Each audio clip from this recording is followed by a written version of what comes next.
Welcome. In front of me is a Motorola E5 Play, and I'll show you how to enable power saving mode. So we'll start off by going into settings, right here, and then go into battery. And here you have the toggle. You can just turn it on, and as you can see, the display went automatically dimmer to preserve battery. You can also customize it right here to never turn on automatically, or you can just tap it at what percentage you want it to activate on its own. So if you say select at 15, basically when your battery is at 15% or lower, it will activate power saving mode to preserve more battery. And you actually have other things.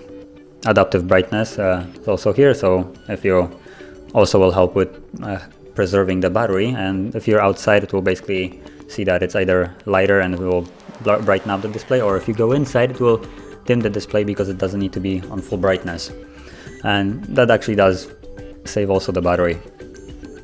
So yeah, if you want it on, you can just switch it on here and it will be constantly on, or you can just set up a specific percentage.